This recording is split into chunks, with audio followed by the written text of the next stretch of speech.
B-52.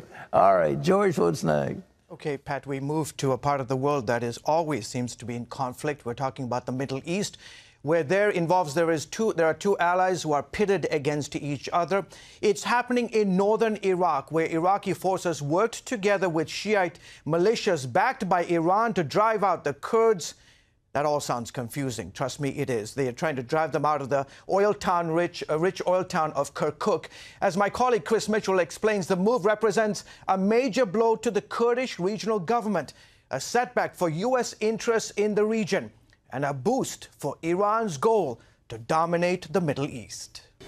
After the fall of Kirkuk, thousands of Kurds demonstrated outside the U.S. consulate in Erbil.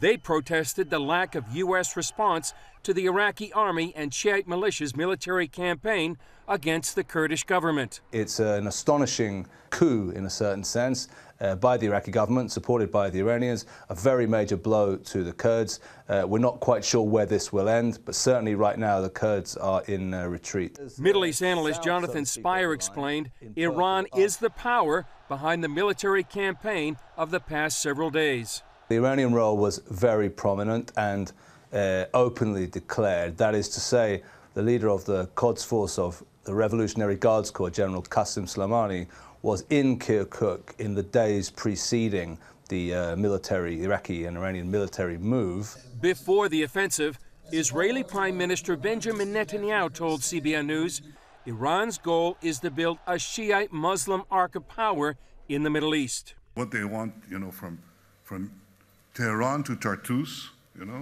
from Iran to the Mediterranean, they want this Shiite arc to colonize it and control it. And everyone's concerned. Get this, they're trying to import Shiite militias that are now trying to choke the Kurds in Kirkuk. Because of the close partnership with Iraqi forces and Shiite militias, those militias used U.S. weapons for the offensive against Kirkuk.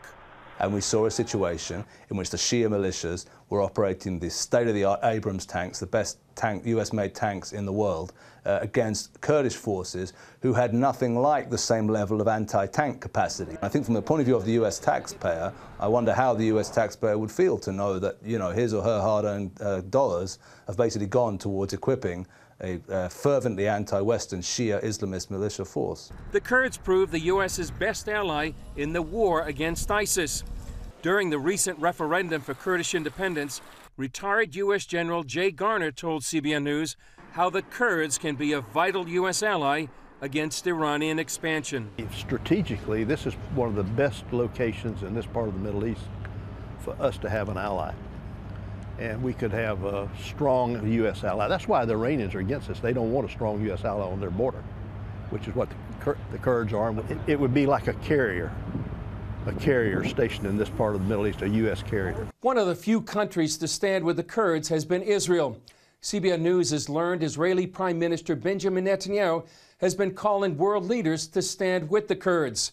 And Israel's intelligence minister said the Kurds must be protected from extermination. Some experts believe how the U.S., the world's only superpower, responds in the next few days and weeks may well determine the future of the Kurdish people. Chris Mitchell, CBN News, Jerusalem.